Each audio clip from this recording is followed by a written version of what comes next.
Basketball, ang laro o ang sports na kinahihiligan ng libu-libong kabataan sa iba't ibang dako ng mundo.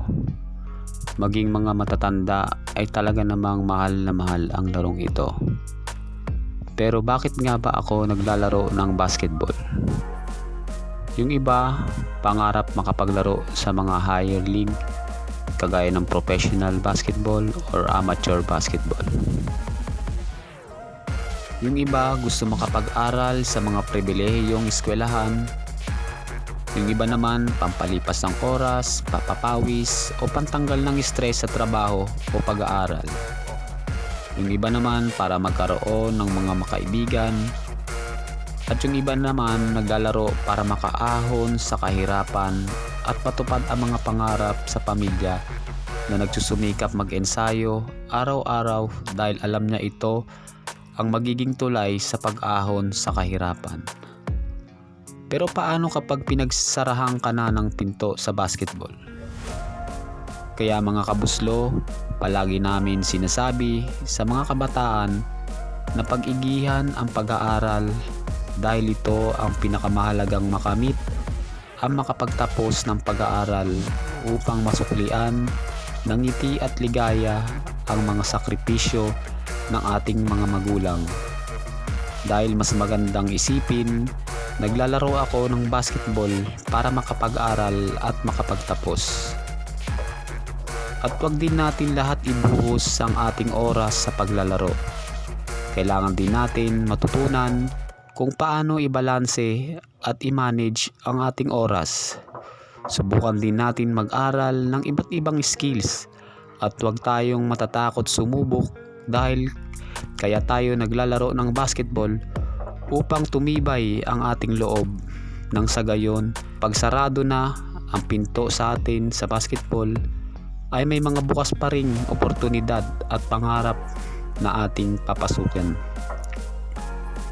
Ang basketball, hindi lamang ito isang larong minahal natin, kundi dito din makikita kung anong klaseng manlalaro tayo. Dito din makikita ang ating karakter kung paano tayo makisalamuha sa kapwa. At yan ang mission namin sa channel na to. Dito, hindi lamang skills ang tinuturo namin, kundi ang ating karakter. Dahil ang basketball ang nagpakilala sa amin sa Panginoon. Ikaw, bakit ka ba naglalaro ng basketball? Bakit gusto mo matutong mag-basketball? Comment mo naman yan sa baba para makapagbigay inspirasyon sa ating mga kabuslo.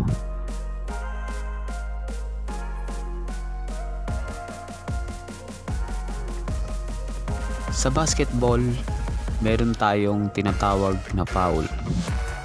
Ano nga ba ang foul? Merong iba't ibang klaseng foul sa basketball. Kagaya ng defensive foul, offensive foul, o playground foul na pwedeng mauwi sa technical foul. Kaya meron tayong mga referee na nagsisilbing mga mata sa loob ng court at sila ang hahatol ayon sa kanilang nakita. Kaya respetuhin natin kung ano man ang tawag nila. Shoutout nga pala sa mga referee natin dito sa Pinas. Mapa-professional man yan o ligang labas, saludo kami sa inyo.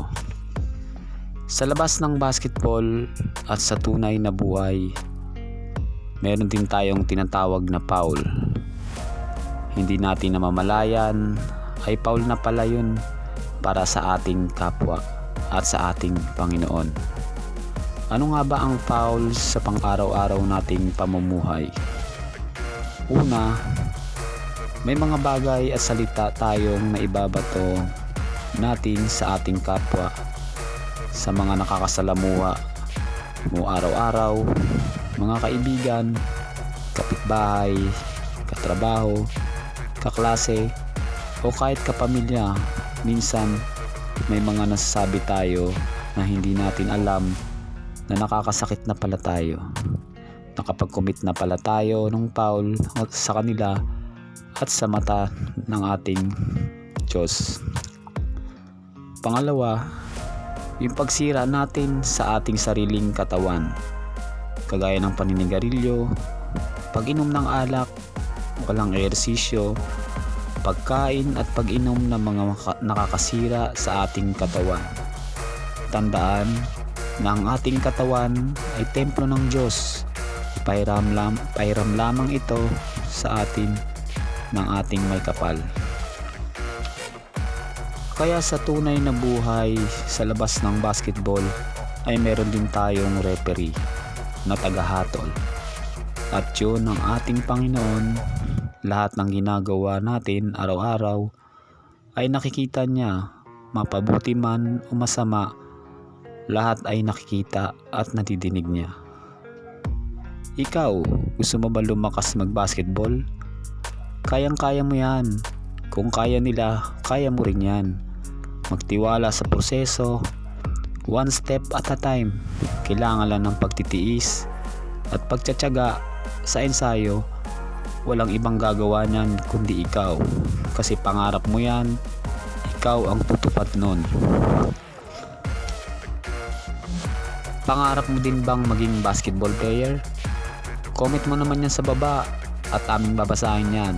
Again, in behalf of More Than a Basketball, patuloy naming mamahalin ang larong ito dahil dito namin nakilala ang Panginoon. Because life is bigger than basketball. Thank you. God bless mga kabuslo.